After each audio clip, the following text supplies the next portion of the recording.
All right, greetings from the Dark Continent. Conscious Caracal here, or Adams van Sail, here to shine a light on the goings on down south. And we're not going to be shining a light specifically on South Africa here tonight. Our main focus is going to be specifically the topic of mapping minorities, minority politics. And this will be the last episode for 2023, the last episode of Stream of Consciousness for the year. So I hope you enjoy it. I hope you find it interesting. And here tonight, joining me to help me with this topic is János Jeney, and he's going to be talking about specifically his line of focus, or what he specifically what he's good at, and that is mapping, but specifically with a focus on ethnic groups and minorities in the Carpathian Basin.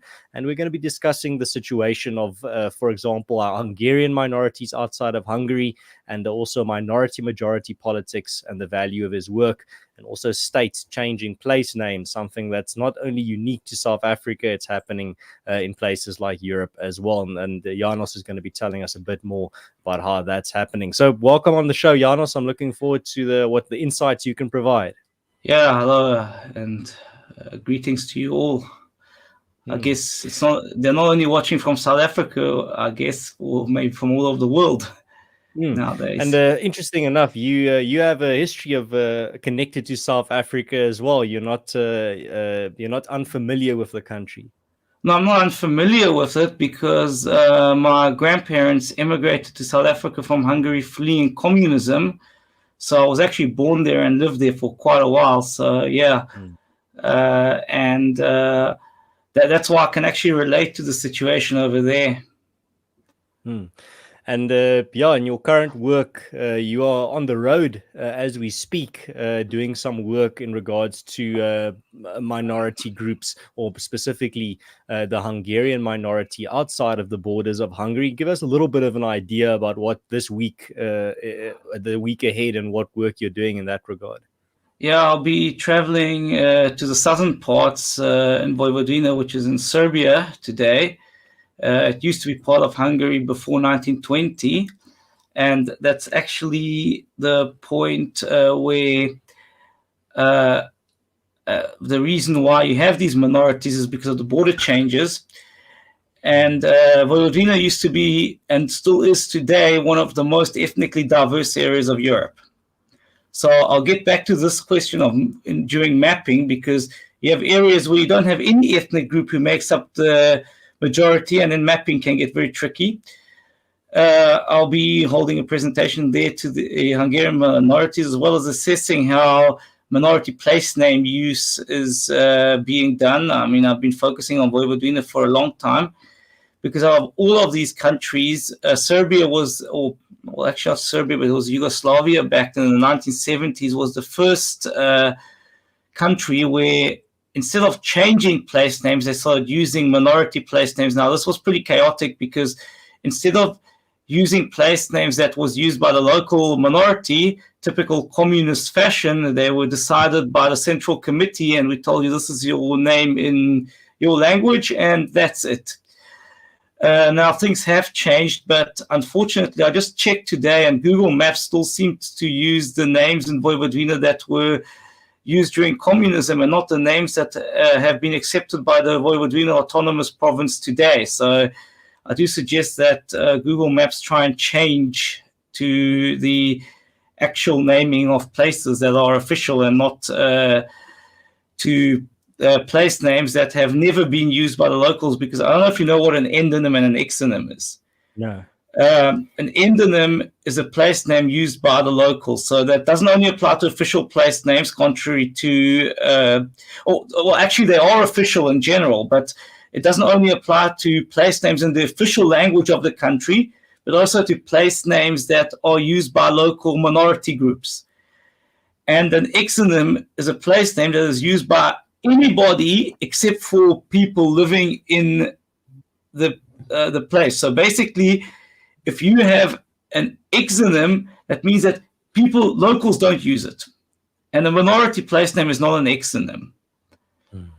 And this, I actually had a pretty long argument at one of the conferences with, I think it was a South African and Namibian delegate, where they were explaining to me that, yeah, but you can't do this because one place can only have one name. And I said, yeah, but, if you look at, because he was referring to some UN regulations. I said, but the current regulations, you have to finish the sentence, one name in each language spoken in the settlement. And then if you finish the sentence, then you got the thing right. Otherwise, you don't. Now, if I look a little bit back, I also was in Transylvania in August doing similar things. And I actually mainly do research on mapping methods on how to map minorities, especially because mapping the majority is easy because you just color it in one color and that's it. The tricky part is that you can see the minorities there. Now, obviously, it gets even more tricky in places like Vojvodina, where you don't have a single majority. Now, as far as I understand, in South Africa, you have very similar situations where you have places where you don't actually have an overall majority speaking one particular language. I'm not saying it's everywhere, but we're talking about mother tongue. We're not talking about second languages and third languages. Although in the case of South Africa, I don't know if you actually have up-to-date, accurate census data on this, because I don't ever remember having been called up for a census over there while I was there. No, we recently got the latest census data, and the census was just marred with horrible methodology, a lot of dodgy numbers, things not adding up. It's you have to take it with a pinch of salt, maybe enough salt to wipe out all the snails in your garden. But so unfortunately, we don't have all of that data to really give you an in-depth, detailed view of South Africa or accurate view of South Africa. It's very fuzzy. Yeah, because the way it works here is that when census gets announced, you have people employed by the government who go along the street. They ring everybody's doorbell and they ask you these questions. And they used to record it on a piece of paper. Now they do it on an iPad. But the point is that you actually meet the people. Now, the last census in Hungary was a bit strange because of the COVID, you could opt for sending it online. Now, if you did it online by whatever date, then the people left out your house number, but then you had to give them your address, because in that house number, they just walked past it. But basically, everybody was asked. So if you did not take part in it online, then, well, you met the person doing the census. Now, obviously, there's no way to check if the person's telling the truth or not. So the way the census works is that you assume that they're telling the truth. So I don't know what in South Africa was done, because I've never seen stuff like that in South Africa. And so there are settlements where I can't imagine how they would do this. And János, just give us a little bit of the short history of it. Why is there such a large Hungarian minority or minority communities of Hungarians outside of Hungary itself? What caused that? Yeah, well, what happened is obviously Hungary was on the losing side of the First World War, which here in Hungary is very, how shall I say, it's a pretty controversial topic, because it's pretty well known that the Hungarian government was against taking part in the war. And if you look at it up until today, just about every Hungarian government in general, except for the communists back then, is generally against taking part in wars. For example, if you look at it today, the war in Ukraine, Hungary does not allow any arms deliveries through its territory. Now, lost the war. We had a Romanian attack coming from the east. It wasn't pushed back because the communists came into power, and obviously communists never do what's in the interest of the country. Instead, they always do the opposite. And it ended up going to the point where the Treaty of Trianon was signed, and Hungary lost 2/3 of its territory. Now, it lost 1/3 of its Hungarian-speaking population, but don't forget that the mountainous areas, because basically Hungary lost all the mountainous areas, are not as densely populated as the lowlands. So this is going to be very important when we map them, because if you only map the ratios, you're going to have a much bigger dominance of certain nationalities than if you add the density of the population. So this is what happened. And then in the end of the 1930s, they started regaining ethnically Hungarian territory. So first in 1938, on the 2nd of November, the first Vienna Accords gave a large part of the territory that was ceded to Czechoslovakia that was completely inhabited by Hungarians back to Hungary. Then on the 15th of March 1939, the Subcarpathia, now that's ethnically a very interesting area today, it's part of Ukraine. The Hungarian army moved in. Now that was part of Czechoslovakia after the Treaty of Trianon, but it was inhabited by Ruthenians. And the Hungarian government had a plan to introduce a Ruthenian autonomous province, which basically would have given self-governance to the Ruthenes. Now, this came in a very interesting time because it was just before the Second World War started, firstly. And secondly, the Ruthenes actually wanted to be part of Hungary. They actually declared themselves as a nationality within Hungary because Czechoslovakia promised them an autonomous province in 1920, and they gave them something that they called an autonomous province on the 11th of October 1958. So it took them quite a while to get that done. Then the Second Vienna Accords in 1940, Hungary got back the northern part of Transylvania. Now that was ethnically more diverse because the western parts of the regained territory, except for the most strictly speaking western parts, I mean on the border, those were Hungarian. I'll actually just quickly share a map about this. So let's just, because easier to understand. And if I add OpenStreetMap on the bottom, you can see the current borders. And the areas so just for context, János, that's the Carpathian Basin that you're showing. Yeah, basically the areas that have this overlay are the Carpathian Basin. And where you can see the end of the overlay was the Hungarian border before 1920. So you can see here that in 1940, when the areas were regained, if you can see where I'm moving the mouse, this is an approximation of the area. You basically got, not here, wait, it went down here and then like this, and then along the historical border. So quite a large part of it was Hungarian inhabited, some of it was Romanian inhabited. So maybe just for context for the people watching that maybe are missing it, what do the main colors represent? Here you can see the legends. So the purple are the Romanians, the red are the Hungarians, and this white area are the uninhabited areas. Because as you can see that there are large areas of high mountains where where they're uninhabited. Actually, I can show you a very interesting composition of this. That's in peacetime. In peacetime, you can basically see the night lights, so you can figure out where it's inhabited and where it's not.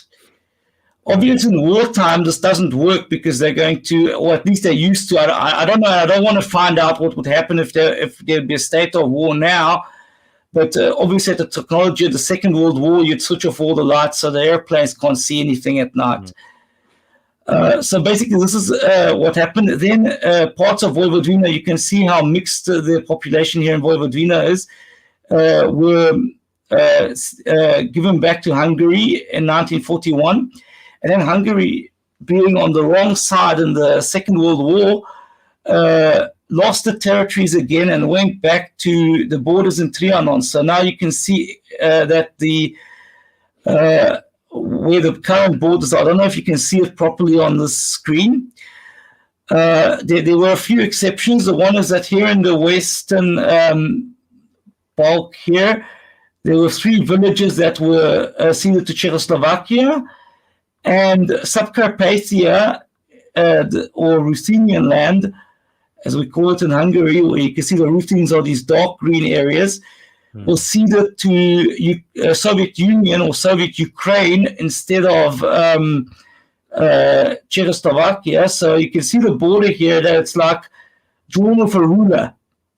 In fact, you have a village that where the border runs straight through the village in between Slovakia and it's about here, between Slovakia and Ukraine. We just call it the Hungarian Berlin because until I think it was 2008, there was no border crossing, so you could shout across the border as long as the border guards tolerated it. The Ukrainians didn't really like it. Otherwise, you had to drive 50 kilometers, then cross the border. And the interesting thing is when you go there, the one side is in Slovakia, the other side is in Ukraine, and on both sides the locals speak Hungarian. So obviously with the exception of the border guards, because that's another interesting story, that it's very rare that governments employ minorities as border guards. So, János, before we continue, just to give a bit an idea again to the audience, why specifically is it so important to Hungary that you do, for example, mapping and work like this and keeping track of the population density of Hungarians outside of Hungary? What's the use of this type of work? Well, there are two questions. The one is a scientific question, which let me just share the screen again, which basically poses the fact, what mapping methods do we use to depict census data accurately?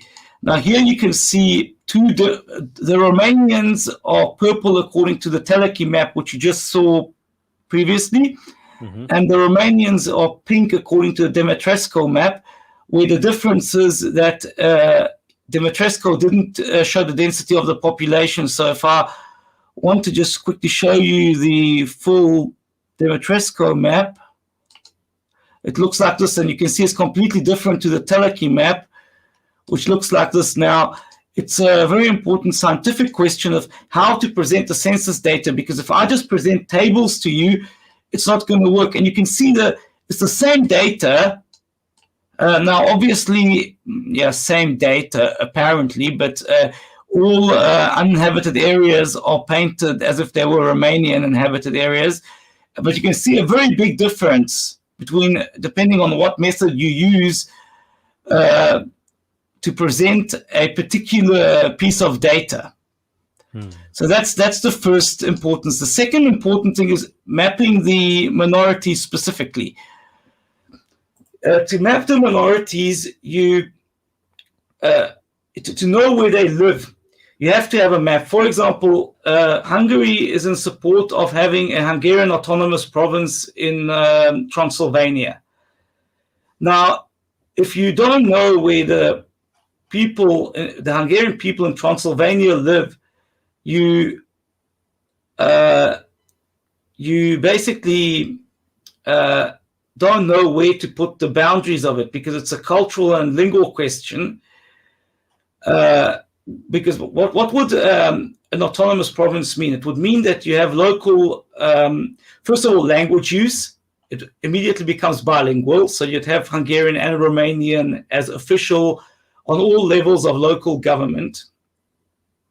Basically, you'd have cultural institutions that are locally governed. Schools have to be under the autonomous province in this case, because the two most important, in fact, three most important points that you have to see to preserve culture is schooling. And under schooling, I mean from kindergarten all the way to university and PhD level. You have to be able to do your degrees in your own language. And it's a very big misconception to say that I'll do university and or even high school in not my own language, but the official language of the country, because then I'll get better opportunities. Now, this is something that the autonomous province would change, because obviously the area itself will become bilingual. Church is very important, because the language of worship should be in your own language. The third one is the cultural institutions. Every single minority or every single ethnic group has their own culture. Now, the only way to preserve it is if the cultural institutions in an autonomous area are under self-governance. Now, there have been quite a lot of attempts to assimilate the minorities. Now, some of them were brutal, others were less brutal. I'll just give you a few examples that basically started in 1945. Czechoslovakia passed the Beneš decrees, which basically deprived the ethnic Hungarians and Germans from their citizenship, and then basically deported them to Hungary and Germany respectively. Now, obviously, they didn't deport all Hungarians, but they deported quite a large number of Hungarians. In the Soviet Union, on the other hand, they didn't deprive you of your citizenship, they just shoved you into wagons and deported you to Siberia. Romania was interesting because in Romania, surprisingly enough, the Romanians were instructed by Stalin to found the Hungarian autonomous province after far right-wing atrocities happened against Hungarians in 1945. Now, this was probably the only good thing Stalin has ever done to Hungary, but that wasn't even so good, because what happened a few months after this autonomous province was founded is that it became the Hungarian faction of the Romanian Communist Party. Now, the Romanian Communist Party did not do any good to anybody, nor did any other communist party, in my opinion. And then we have Serbia now, or Yugoslavia. In 1944, 1945, there were quite a large number of ethnic-based murders and ethnic cleansing in Vojvodina. Now, this is very interesting because people bring up, this goes back and forth. In 1941, when the Hungarians moved into Yugoslavia, which basically disillusioned before they moved in, so they didn't really attack Yugoslavia. There was an atrocity in Újvidék where the Hungarian soldiers started doing ethnic cleansing. Now, this was the only time I know of it when the Hungarian authorities actually put their own soldiers on trial for doing ethnic cleansing. So basically, you had the government and the leadership of the army who actually put these people on trial. And then comes 1944 when the Yugoslav partisans did ethnic cleansing. But what's very important is that after Yugoslavia did not join the Soviet bloc after communism was, they ended up not joining after communism was founded. Now, no misunderstanding. People did disappear in Yugoslavia during communism. But Yugoslavia was probably the first one from the 1970s where Hungarian language was accepted as official and the Vojvodina Autonomous Province was founded. Then during the 1980s, during the Milosevic era, it was basically dissolved. And in the 1990s, it was reinstated again. If you look at the Romanian version, the Hungarian Autonomous Province was dissolved by Ceausescu. First, the borders were modified and the name was changed, and then it was dissolved. It was never founded again since. And this is one of the important factors, because the biggest Hungarian community is in Romania beyond its borders, that the Hungarians really want this province. Now, it does have I would say the only potential disadvantage is that the Hungarians living in small pockets outside this province might have a tendency to move there, but I don't think so, because they could move to Hungary as well now and nobody would stop them. But its advantages would be to preserve the Transylvanian Hungarian culture, which is a little bit different to what you have in Hungary. So again, if you rip a culture off its land, you basically ruin it. That's pretty important. So you have to consider that when people talk. Can you elaborate a bit on that idea specifically, that ruining a culture by ripping it out of off its land? Well, I can relate to that pretty well, because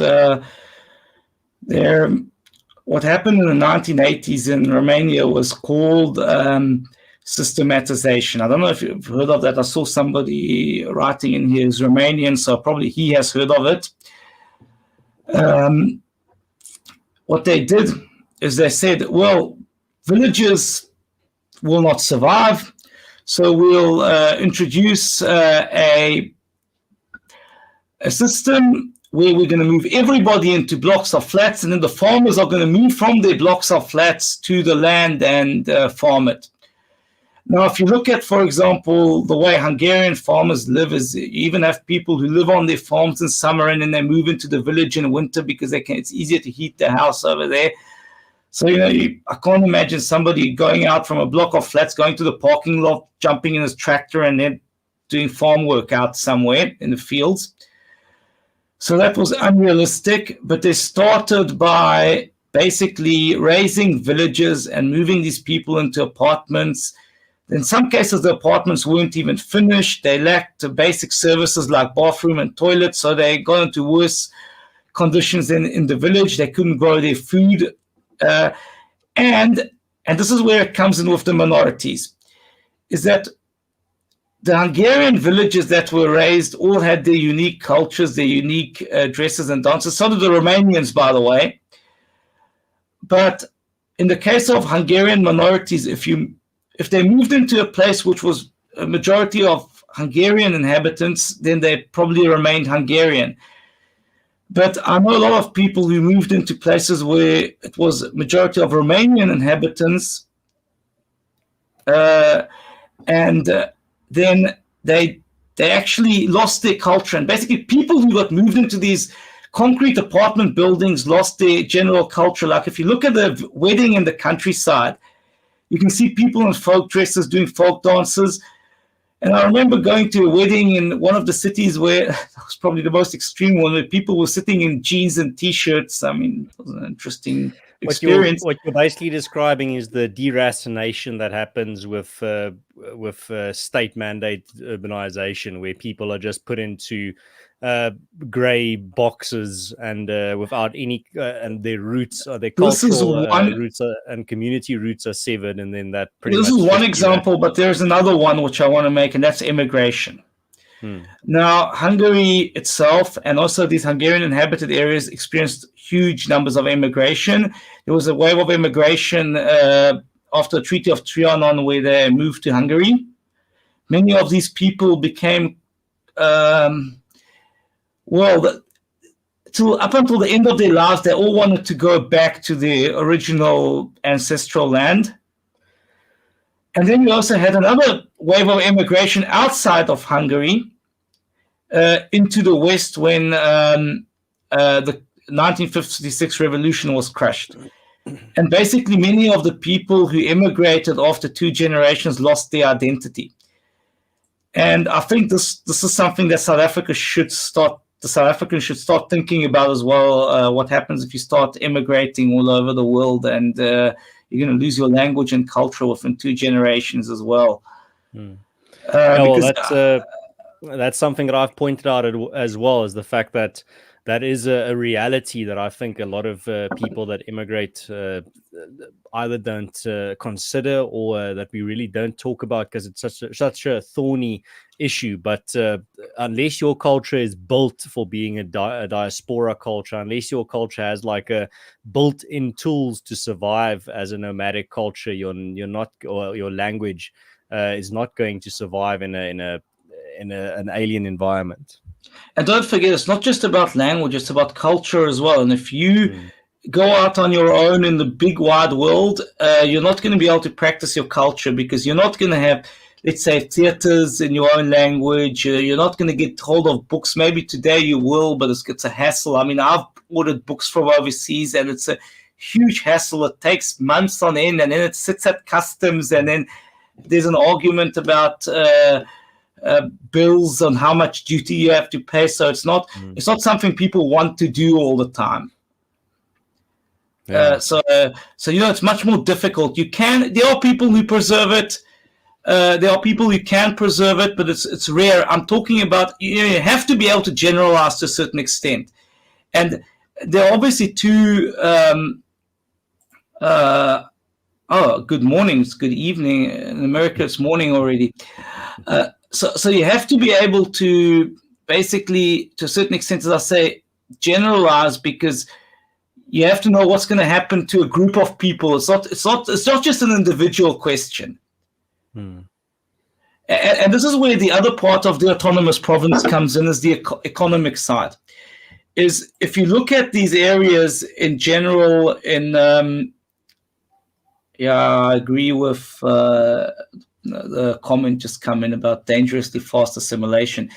Now, what happens is another thing about assimilation is an economic point of view. If you look at these areas of Hungary, of the former Hungarian areas that are still Hungarian inhabited, those are the most backward areas economically, or at least, especially at the end of communism, they were, because the Hungarian government ruled by the communists didn't help these areas at all, and the whole thing is about not developing them properly.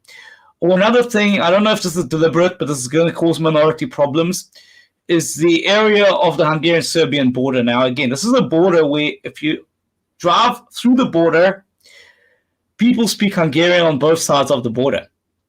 And what you're going to have is you're going to have people who are, you have relatives across the border now. Serbia is under Schengen. You have to wait hours in traffic when it happens to be the time when the migrant workers from Turkey who are in Germany are trekking through the country and on their way home. The other way you can recognize that, by the way, in Hungary is that all of a sudden heaps of rubbish appear on the side of the highways. I don't know why. If you go to a foreign country, especially if you're transiting it, like, it would be very nice if people would find rubbish bins and not throw their rubbish on the side of the road, because that really irritates me. But anyway, and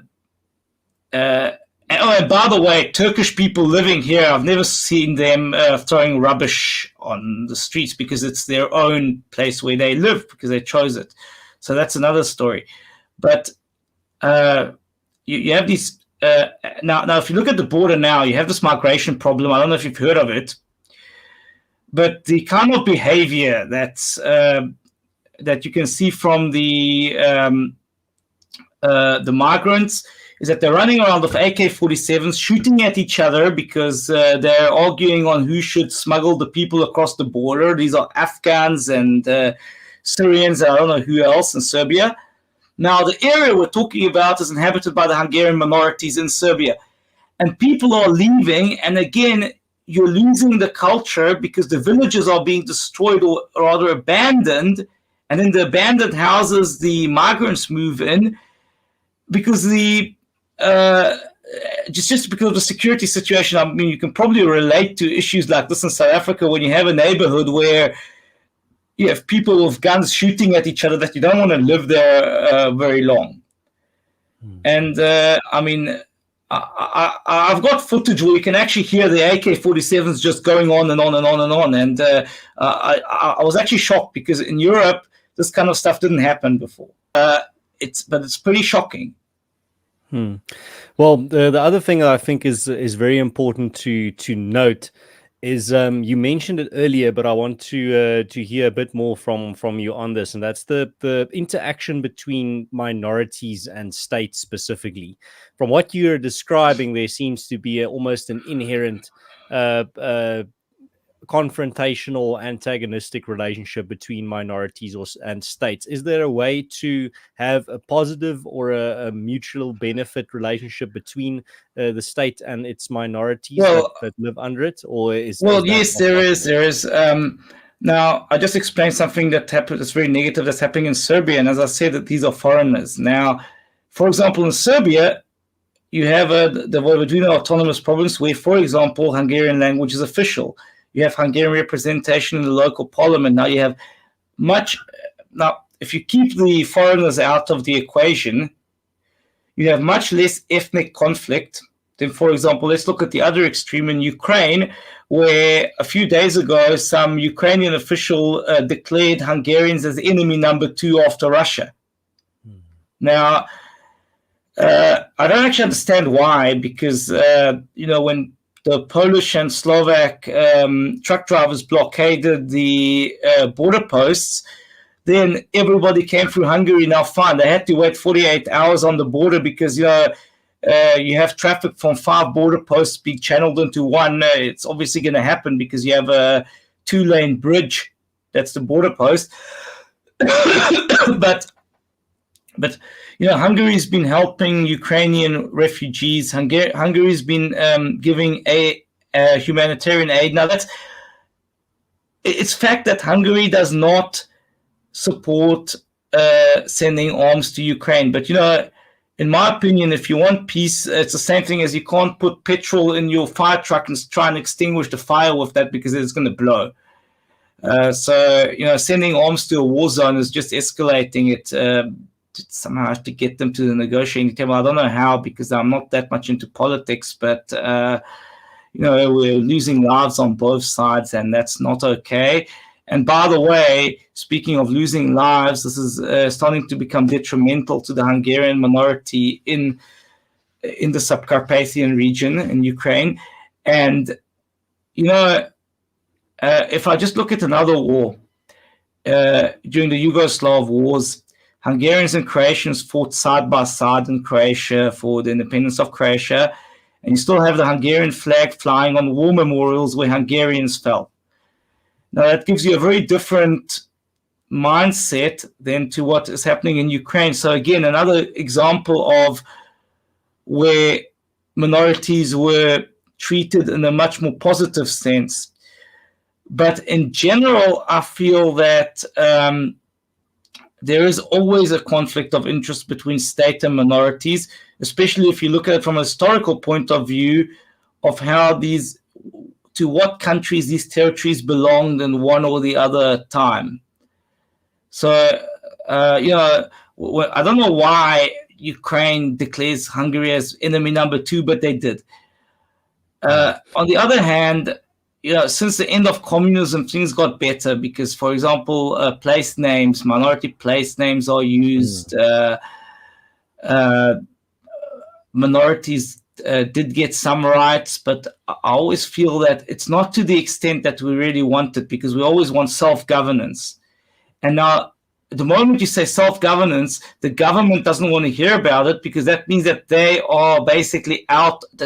Basically, what happens when you introduce self-governance in the area, you've just reduced government's power. Don't forget about that. And governments have a tendency, unless they are very libertarian, to want more power and more power and more power all the time. And it's, yeah. But I actually want to, you've mentioned it now quite a few times, the different place names. Now, my South African audience will definitely know what that looks like when the government just changes street names and town names and city names and all types of names. And it seems to be a practice that often targets minority groups in many cases, not just in South Africa. But in your case, in regards to Hungarian place names, where Hungarians are a minority and where governments in the past have changed some of those names, there seems to be an alternative where, unlike in South Africa, where that name is just changed, in your case, there seems to be cases where the name stays the same, but it gets a double name or an extra name. Well, or maybe even 3 names. Because here you can see an example in Szegeshvár in Transylvania, where you have Romanian, German, and Hungarian communities. And and you can see here that it's in Romanian, in German, and in Hungarian on the official place name sign. Now, this is always very strange. I'll tell you why. It's because it's pretty inconsistent. Like here, this is in Croatia. Here you can see Croatian and Hungarian name, or also street names where it's in bilingual. This is in Slovakia. Here you can already see one interesting thing in Slovakia. This is an old system they used to use, that the Hungarian place name sign is smaller than the Slovak, and they changed that to that it's equal to size. Now, this is very interesting because finally you managed to reach that in Slovakia. Because, as I said, in Czechoslovakia, you had the Beneš decrees, which tried to remove Hungarians, and those are still enforced today, by the way, because when they were building the ring highway around the Slovak capital, there were a few landowners who were Hungarians. Now, the government, in certain strategic cases, has got the right to expropriate land, but they have to compensate it at the market value. And what the government did is they said, well, according to the Beneš decrees, we don't have to compensate the Hungarians. And they took it to the European Court of Human Rights. In 2021, they did get their compensation. So just an example of what happens when you do discrimination against minorities. But you can see here that they don't change the place names, and the Hungarian place names you see here in most cases are the same place names that were used before 1920 in Hungary. Sorry, this is something else. This is another interesting thing. This is the village I was talking about, Bizadulfalo, which was flooded deliberately by the Romanian government during communism, and the place name sign is still there, or should I rather say it's been reinstated because they added the Hungarian name after communism. And what you can see at the bottom is a new sign that started becoming a trend in Hungary, that they add the Hungarian place name in the scribes, which was before Hungary adopted Latin script. You have to read that from right to left. Or another example is in Slovakia. Now you can see in Slovakia, this is a direction sign. And in Slovakia, direction signs do not show minority names. And in the town of Dunaszerdahelyi, the mayor said, fine, if they don't show it, we'll make our own. And basically the local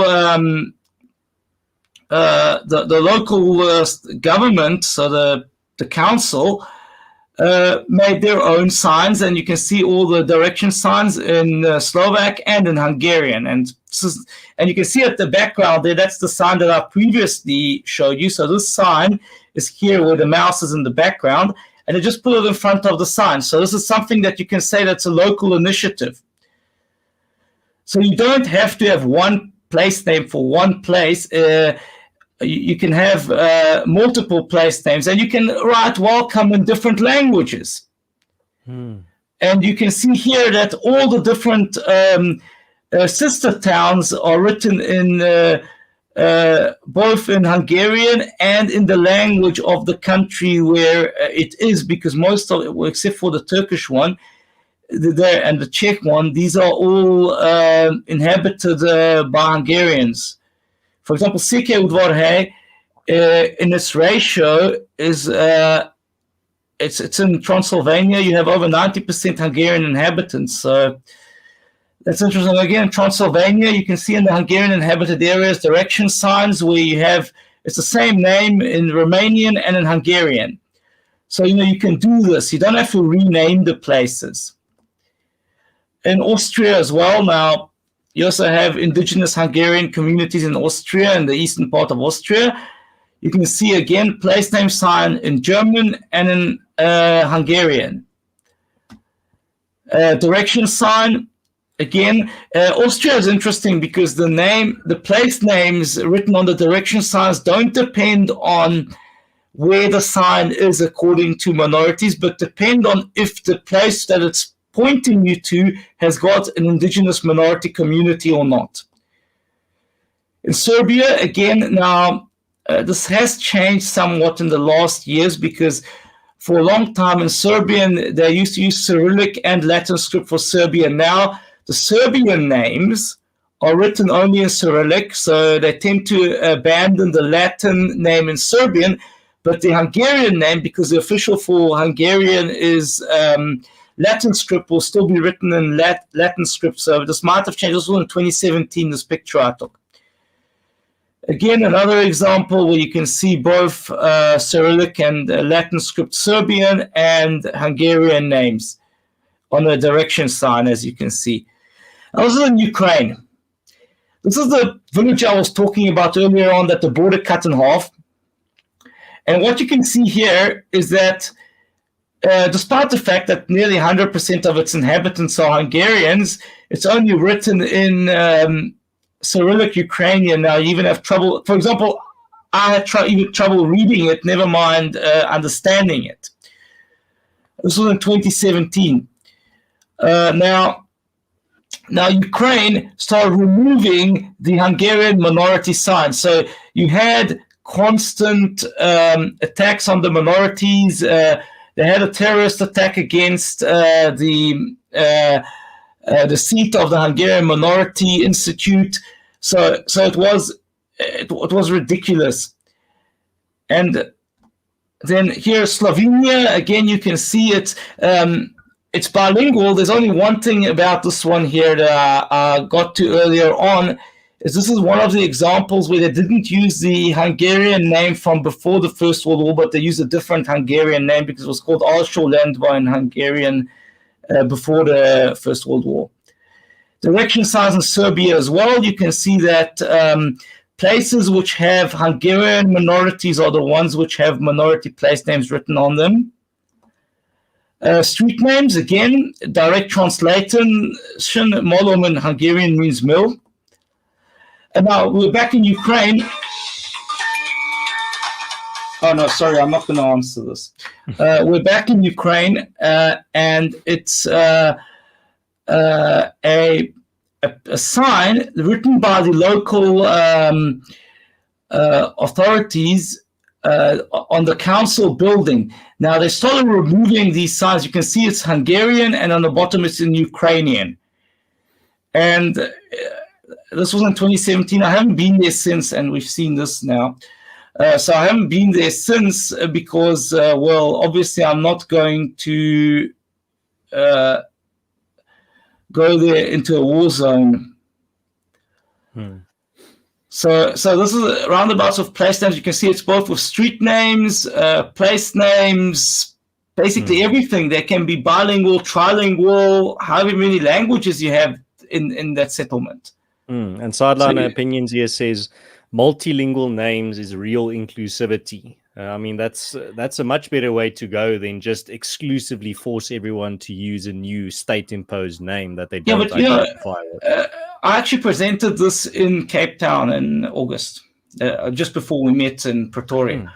Oh, you did a presentation on the concept of multiple names. Yes, and this guy came up to me. One of them was from South Africa, the other one was from Uganda, and both of them said this would cost too much money in an African country. And I told them, what does this cost you more money than changing the names? Because you have to replace the sign anyway. Now, I don't see it being that much more expensive that the sign is twice the size.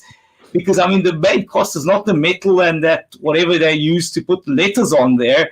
And I assume these signs are not hand-produced.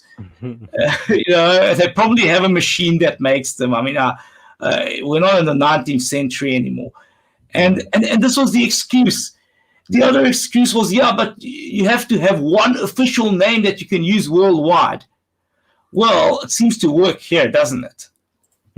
I mean, none of these countries have collapsed. Hungary uses it as well because Hungary has got German minorities, Hungary has got Croatian minorities, Slovak minorities, some very few Romanians. So you have this in Hungary as well, that you have dual naming, and it's done by the. Okay, thank you very much. Be smart. That's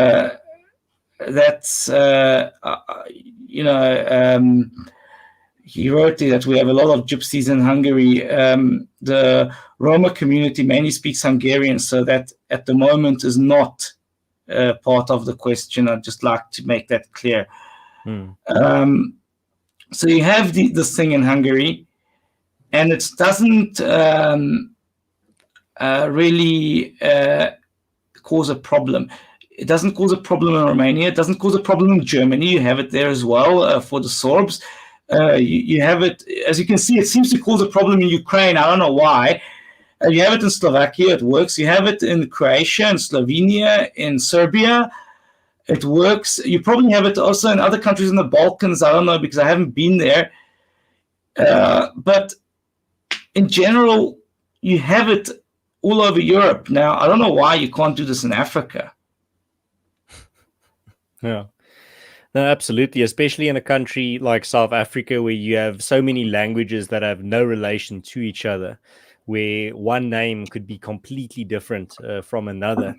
I wanted to actually ask you, János, as we start approaching the end of today's episode and today's discussion, I think you were talking earlier about what happens when you take a culture and you separate it from the place where it's developed and the place where it feels at home and is at home.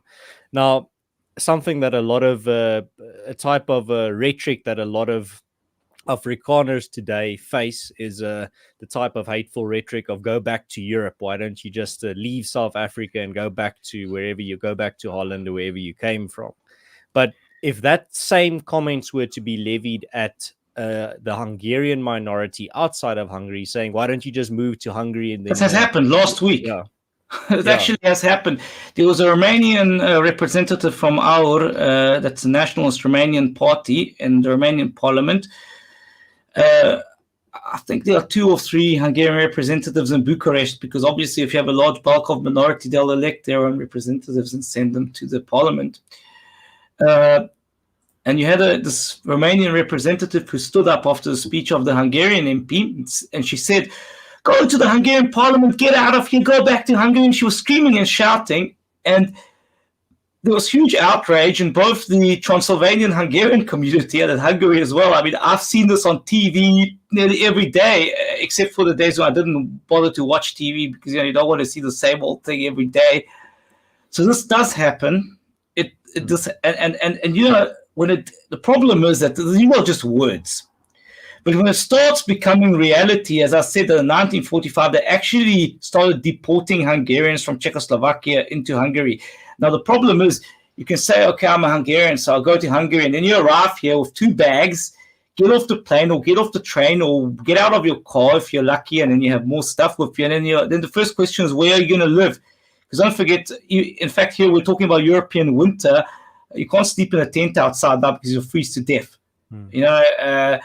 But I mean, it's not a way to live that you live in a caravan park or a tent or something just because you're of a certain ethnic group. Now, this is the problem that I feel that when you have these words coming out of mouths of politicians. I have to put it also this way. In the case of the Afrikaners, where could you go? Because you don't have Dutch citizenship, do you? Now, the Dutch culture is also a foreign culture, an alien culture to Afrikaners. Well, it's completely different. Sometimes I felt that the Dutch culture was more foreign, looking at it from a Hungarian perspective than the Afrikaner culture. And I'll tell you why. Is because in Hungary is a farming nation, and so is South Africa. The Afrikaners had a very strong bond to horses, which Hungarians also have a very strong bond to horses. I didn't see the Dutch really doing anything with horse breeding, for example. Maybe they do. Maybe I spent very little time in Holland, which is true, and it's no offense to them or anything. But it's get out of, go back to Europe. You will lose your culture if you move all the Afrikaners out. And I think also, for example, the Afrikaner culture is probably the only Western culture which, even though it probably has, you can say it's got its roots in Europe, but doesn't exist in Europe. Because most other Western cultures do have their own cultures in Europe. The Afrikaner culture doesn't. So you cannot move people forcefully, and government-aided deportations, in my opinion, should be against human rights. You can't do that. So this is, for example, a very negative side to mapping, because if you make maps and to figure out where the ethnic minorities live and start deporting them, then that's a problem. Or if you even use the map. So I gave you a reason why to map it, and then there's obviously a reason why not to map it. Let me just show you an example of negative map use, which ended up becoming positive. This is, again, a map of Bizerduifalu, where you can see it's very rare that villages get mapped in this detail. And even the state of the houses is that in a good condition, fair condition, excellent, fair condition, or sort of good condition, satisfactory condition, and basically bad condition. And you can see here that it's a cadastre, but they used it to actually evaluate the village and destroy it. Later on, it was actually used to preserve its culture, by the way. That's also an interesting point. But what I really want to get to is you can use everything very negatively. And, when this go back to Europe, it's actually pretty shocking. I I must admit, I was surprised in Cape Town that I saw the statue of Jan van Riebeeck standing without graffiti on it. Because you always hear that Jan van Riebeeck overstayed his visa. I mean, I don't recall having issued visas back then. So it's a separate topic, but graffiti seems to be a lot worse in Europe than in South Africa. When I visited Europe, it's just always been in your face everywhere. And in South Africa, ever since Hungary, I haven't thought about that. It's probably because of the bad security situation that you might just end up getting shot if somebody sees you graffitiing, or I don't know why.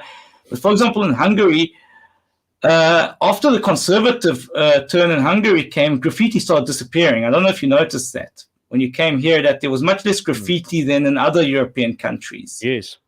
No, and it doesn't really matter if you go west or east from Hungary, you'll have much more graffiti. It's not really the graffiti I was trying to get to with Jan van Riebeeck. It's rather the vandalizing of the statue, which I was getting to. That it was a pleasant surprise that it was not vandalized. Yeah. And the other thing that's also, I think, very interesting is when you look at, for example, the type of rhetoric that is directed at minorities in South Africa, like the Afrikaner minority group. It's also mirrored towards the Hungarian minority in your case, the Hungarian minorities living outside of Hungary. But is the Hungarian government doing anything to assist that Hungarian minority outside of its borders? What is it doing to? Yes, actually quite a lot. What it can do, obviously, because in some cases there are obstacles, in other cases there are not. Because some neighboring governments try to put obstacles in its way, especially Ukraine. Hungary is funding, for example, Hungarian schools in these countries. In the case of Transylvania and also Subcarpathia in Ukraine, it's funding even universities, churches. Now, you have to understand that these churches are buildings of historical significance. They were built during the Hungarian time. So there are two pillars to funding the churches. One is to fund the congregation itself, to keep it alive, because if you keep your language of worship in Hungarian, you'll probably remain Hungarian. The other side of it is renovating the buildings. I mean, that costs a lot of money, and basically the renovation of churches is happening in Hungary, and it's also supporting the Hungarian churches being renovated outside its borders. Cultural institutions, obviously theaters, but there have also been initiatives in cases like funding hospitals and having Hungarian speaking medical training. So basically, if you end up in hospital, you'll be able to speak in your own language to your doctor. This is also pretty important, actually. And that's the one side of it. That's the financial side of it. The other side of it is in diplomacy. For example, demanding that these countries use the minority place names, demanding that, for example, if you walk into a government office in one of these Hungarian inhabited areas, you will have an opportunity to actually speak Hungarian to the official. Let's say you want to renew your passport or anything. The other thing Hungary is doing is, if anybody is a descendant of a Hungarian citizen from before the before the First World War, or any of your ancestors had Hungarian citizenship, you are entitled to Hungarian citizenship. Now, don't forget that it's a very different system to, for example, the American system, because in America, if you're born in America, then you become an American citizen. In Hungary, you don't. In Hungary, you become an American citizen if either your mother or father is a Hungarian citizen. So in Hungary, if you're a Hungarian citizen, if either your mother or your father is a Hungarian citizen, or if you fall under the Convention of Avoiding Statelessness. So obviously, if somebody is born in Hungary and you cannot determine their citizenship, or they would otherwise become stateless, then they'll get the Hungarian citizenship. But if you would get in your country citizenship by descent, then being born in the country doesn't guarantee you citizenship. In fact, you won't get citizenship. And this is probably a pretty different concept to what many people think. Now, this helps them quite a lot. Let me just give you an example.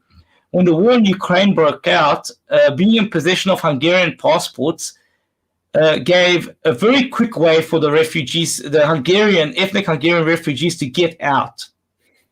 Because they weren't scrutinized, they gave the Hungarian passport to the border official, and in the beginning, Ukraine didn't really watch out for this, and they weren't checked for being to be conscripted to the army. Now, again, I don't know, you oppress a minority and then you expect them to do military service for you. That's also a bit contradictory, but anyway. And so this is also something that's very important from the side of the Hungarian government. Many people forget it. In fact, about citizenship, even Hungarians living outside the Carpathian Basin are entitled, not even entitled. What happens is if your mother or your father is a Hungarian citizen, you automatically become a Hungarian citizen when you're born. So you don't have to apply for it. You don't naturalize. So this is a law that was passed by Hungary that's pretty important for the well-being of the Hungarian communities, because don't forget, as a citizen, you afford the protection of your state of citizenship. Well, János, yes. Sorry, I don't agree with sideline opinions, because those are not refugees we're talking about. Those are migrants. Refugees are people, for example, from Ukraine who are directly fleeing war. Those refugees are let in. It's about illegal migrants who are not allowed in. Now, those guys are not refugees. People shooting at border guards with AK-47s are not refugees. That's an attack on the country. So I just wanted to make that clear. Yeah. All right, János, our time is up here for tonight, but you're doing fascinating work, and I always find it interesting to look at the maps that you're setting up. I want you to maybe draw a map for the Afrikaners here in South Africa in the future as well. Yeah, I would need accurate census data for that, because and you have to include density of the population. That's very important. So yeah, we'll talk about that, and thanks for having me on the show. Well, yeah, you're, like I said, you're doing fascinating work, and there's a link in the description if people want to go look at that map more closely again that we shared. And as I said earlier, this is the last episode of my Stream of Consciousness podcast for this year. I will be back in 2024 with another episode, and then we'll go from there. But don't expect another episode next week. This will be the last one for this year. So I hope everyone has a blessed December, and also a blessed, specifically Christmas. And János, I wish you all the best in your work that lies ahead in this week and beyond. Yeah, thank you very much. And I'll probably be defending my PhD topic on this theme as well. So I'll let you know how that's going. What is your very, very shortly? What is your PhD topic? It's mapping. It's ethnic mapping, using the mapping methods on ethnic maps in the Carpathian Basin, and the role of these ethnic maps in diplomacy. Fascinating. Well, as soon as you get your PhD, we can have you back on, and then I can introduce you as a Dr. János Jeney. Yeah, I'll be glad to be back on. It was really great being on your show. And all right, also thank you very much for everyone that tuned in. Thank you for your comments and your questions, and thank you to everyone that also left a like. It helps out the show. If you're watching and it's not live anymore, you can still take part in the conversation by leaving a comment in the comment section. I read all of them. Always find it fascinating to hear what you guys have to say as well in regards to the show. Your comments, that's why I display them on screen. They form part of the content. I really appreciate it. I see here Arti Panda says, good luck on the PhD defense. Yeah, thank you very much. And, thank you very much. Rooster says, cheers, Amo. All right. So cheers, guys. Have a good one. I'll see you in the new year. And János, again, thank you very much for your time and your expertise and sharing it with us. Okay, it's a pleasure. And then we'll keep in touch anyway. And next time I'm in South Africa, or next time you're here, we'll meet again. Absolutely. All right. I hope I get to meet you again in Hungary as well. But if it's not in Hungary, then it will probably be. Well, we've met twice so far. Once over there, once over here. So, yeah. At the moment, it looks like it should be in Hungary, because the last time we met was in South Africa. Yeah, and as I've said on this channel, there's a lot of friends of the Afrikaners in Hungary itself. So there will definitely be more networking between the two. Yeah, and we also, in Hungary, we also consider Friends of the Hungarians as being one of them, are the Afrikaners. So I think this is going to start developing. I mean, the idea of doing the show was also partially in this, basically, with the idea that we can relate to each other. Fascinating stuff. Absolutely. I think you've given a lot for my audience to think about and to chew on in this week ahead and over the weekend and until the next episode next year. Yeah. So cheers, guys. Yeah, the only question is, did the government hear this so that you can do dual place names? I wonder if that's going to happen. It's a fascinating concept, and I'm glad that you put it on the table that people can actually know that is an option, that it's actually being done. Being done by many states. But the Minister of Land Reform was there when I presented this in Cape Town, and I didn't really hear much feedback. Well, the South African state, specifically the ANC, is an anti-culture organization, so it doesn't surprise me. All right. Good night, everyone. Hope you have a great week. And also, like I said, Merry Christmas. And I see my mate Neil Pretorius has just got in here at the end. Pepper, I am feeling better. Thank you very much. I was a bit sick, but I'm feeling better now. Thank you. I really appreciate it. All right. Cheers, guys. Okay, have a good one. Thank you. Bye. And Merry Christmas to you guys. And God bless.